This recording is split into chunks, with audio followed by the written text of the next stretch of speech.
What's up, everyone? You are tuned in to the channel Eps episode 97. I'm your host, EEPMON, and today I would like to take another excerpt of Rick Rubin's chapter called Try Everything. This paragraph hits hard as well, and let me read it to you all. When working through ways of solving a puzzle, there are no mistakes. Each unsuccessful solution gets you closer to one that works. Avoid becoming attached to the particulars of the problem. Widen your field of view. If the idea takes the project somewhere with a stronger energetic charge, follow the new direction. Demanding to control a work of art would be just as foolish as demanding that an oak tree grow according to your will. Allow the work to grow in the direction it seeks, evolve it accordance with its natural state, and have its own life. Enjoy the journey of cycling through all permutations to reveal a work's true form. Rick Rubin, you are genius, incredible, speaks the truth. Now, this hits me home too because I myself, and I'm sure my fellow artists would also agree that there were times where we hit a roadblock. And, you know, when I think about it, the reason why we hit roadblocks is because we have sort of this expectation of what we have in mind of to conceive the artwork, the results of an artwork, of a design, of something that we have manifested already in our mind or vision, but it's not coming out the way we expect it, or it's not the result we wanted. And a roadblock is more like a denial of service. Like, no, it's not going to work. It's not going to work. But we get frustrated. We get frustrated by that because it's almost like an attack on our ego. It's like, it's not working. Why? Now, instead of fighting against it, what the book suggests, what Rick suggests, is that we should allow the natural permutations of all the serendipitous randomness and the flow, allowing to be at peace with the fact that, okay, we're at this juncture, but we need now to not fight against it, but go with it, follow the trajectory. Even if it's something that is completely unknown and uncertain of what this direction will become. Maybe perhaps it's the 180-degree opportunity that I mentioned in my previous episodes is something that we completely unexpected. However, is perhaps a new form of discovery, a new form of developing a style. And I have come across many occasions where that has happened to me directly. And if you watch my previous episodes, please like and subscribe, by the way. I do talk about the 180, or sort of the diversification of your creativity, your creation, your access to different industries, different realms, not just in one particular focus of craft. If you're creative, if you're a creator, I believe that all you have access to everything around you, the abundance, because as artists we are the freest. Our career is supposed to be, well, I like to think we have the hardest gig in the game, as I mentioned many times. We have the hardest gigs of the game, but we have the freest gigs in the game. We have the freest gig in the game. You know what I'm saying? And because of that, we must recognize that to fully fulfill your potential, explore everything, which is what the chapter is about. Try everything. And I go back to that example when I had that project, and the client asked me to create something that's based on my style, but very more on the technology side. If we see my previous episode, I think it was episode 94. I talked about it. Anyway, so I created something. It looked pretty cool because it was very anime mecha style. It was a new direction. I thought it was cool, but I would never have discovered that had I not done this the request. And it turns out the client didn't want that. He rejected it. He rejected that style. And I was like, whoa, really? What's wrong with it? I think it was cool. But alas, if it's not what the client wants, fine. Now, instead of like shutting it down completely, feeling miserable and like, oh, the client didn't like it, it's my fault, I'm a failure, this work is... Because if the client doesn't like that, then society's not going to like it, and I'm just going to like toss it out and not even think about it anymore. No, instead, because I created this and it elicited a certain positive personally, regardless of what, whatever project or not, but it elicited a very intrigued, emotional experience. And I'm like, okay, not everyone's didn't want it. It got rejected, whatever, but perhaps I should personally explore this a bit further, right? So does the book mention the continue, like, do not fight against it, but let it flow and see where that trajectory of that creative process takes you. And as you explore more, you'll discover more new just new ways of developing your craft. And I kept on going. I start to build that out, and I realized, I can control these. I can make it more tighter. I can actually make cool helmets out of these things. And then one thing led to another, and I was able to get people start to like. I think my first personal work based on that style was that monkey portrait that I think most people have seen. If not, check out my website, EEPMON.com, which you'll find, like, I think it's my personal digital art section. You'll see this like monkey's face, like right in her face. And it got a lot of positive response.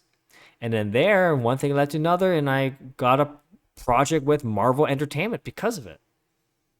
Now, had I not continued to explore and develop that direction, none of this would have been possible.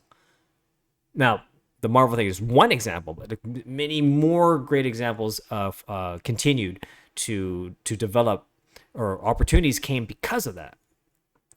What else can I say? But not just creating art, right? Like, think about like I mentioned, your access to the ability for you to pursue different industries. Okay. Now, typically, I think that us creators, we would create art for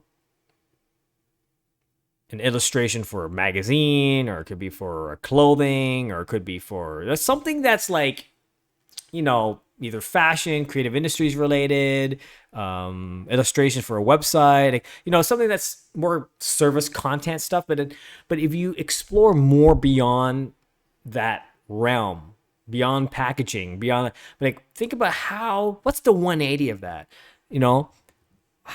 How can your creativity unlock other industries, like government, like national institutions, like high technology that are based on quantum mechanics, or like, green initiatives, projects, companies that are conglomerates that are dealing with a multitude of different industries, ranging from real estate, automotive, manufacturing. Like, look at all these. There's so many areas that you would not have thought of because the school system does not teach us these things. That's what a creative entrepreneur is supposed to be doing.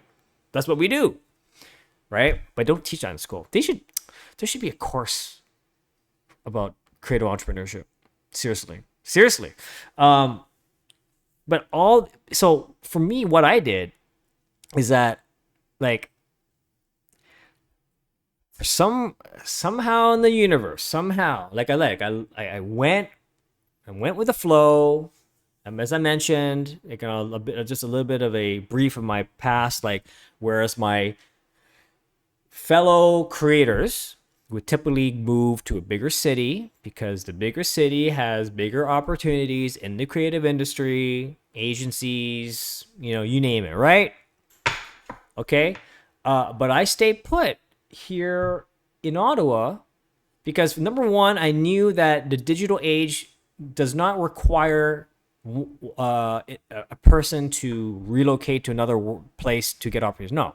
If you are truly a digital age creator, I think you would very well understand that location is a non-issue. And the fact that the number two being in Ottawa, so, like, I knew, like, I didn't know where it would take me, right? I let the universe kind of guide me through, like, flow with it, as the chapter had said, like what I read in the earlier chapter.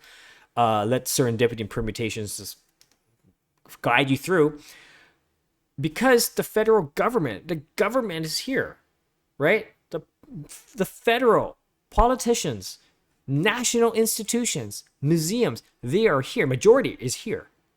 Okay. So one thing led to another, and I was trying to remember. I was invited to do a talk at a conference held at the Library Archives Canada. And this conference is an annual conference by the Canadian Museum Association. Now, how was I connected to that? I gotta look back again, but I think it has to do with the fact that I've been, I did some exhibitions at the Ottawa Art Gallery. I've did some group exhibitions here and there, and then I think people start to get wind of me. But yeah, I kind of anyway. I was a part of the Canada Council Art Bank. So, like, words start to spread around. This digital artist. This is a very new concept to a lot of people, even still now, actually. And and yeah. So then one thing led to another, and then suddenly I start to slowly went through the path of gaining more traction and more exposure to government related creative industries, right? Then I was on a board member of the Canadian Museum Association. I was on a working group for the Library Archives Canada's GLAMS Summit. GLAMS stands for Galleries, Libraries, Archives, Museums. It's a collaboration with the Canadian Museum Association. It was a conference that was held 3 times, once each year, to talk about how galleries, libraries, archives, and museums can collaborate more. And I did a workshop to develop the program, I think for their second conference. It was a third. And then I was also moderating one of the panels that brought in different industries to talk about it. It was a really amazing, like, we should continue to GLAMS. If anyone Library Archives listening to this, we have to continue the GLAMS Summit, because the technology panel that I was moderating, we went overtime, okay, and we had a lot of questions from the audience. It was, I like to think, not flexing or anything, but it garnered the most questions and intrigue by the audience. All part of the digital transformation package, all part of the developing the future policies for museums, galleries, library, archives, and just collaborations in general, right? This is a beautiful Turkish cup Thank you, Gunsu. So, and then one thing led to another, and then suddenly, you know, I got noticed. Canadian Heritage, I go to the work group. There's members from Canadian Heritage. You know, all that stuff happened. So I allowed, instead of, I could have been a very stuck-up artist. I go, no, I have nothing to do with the government. No. Instead of, yeah. Again, I go back to the point that as creators, we shouldn't be pigeonholing ourselves. Instead, we have the ability to democratize our access, our creative access to everywhere, everything. Back to the book, try everything. Not just art, but your access as a human being through the world. That's a very powerful thing. That's a powerful concept. It's a powerful responsibility that we creators have. That is an ability that we have that not, I can't think of any other industry that has that kind of ability. Because A, for arts, in the STEAM narrative, like I said, A brings everyone together. That's the power of STEAM, arts in the STEM narrative. Keep on talking about that, but that's a prime example. We creators are able, or have the ability, if we choose to do so, we can really harness the full potential of what constitutes as artists, especially in the digital age. Anywho, wow, I didn't think I would rant like this for a long time. But anyway, try everything. And being in Canada, I like to think that I'm an optimist. We have it pretty darn good here. You know, there's some, I don't want to digress too much, but I'm saying that if there's any people in the world that can take the opportunity to truly be free to explore, it would probably be here. All right. I'm like, look, I know that us human beings, no one is truly free, okay? No one is truly free. If we were free, the whole world would be in shambles. But I'm talking about creativity, expressing your art, expressing your emotion through your art in ways to bring conversation, bring closure, empathy, empowerment.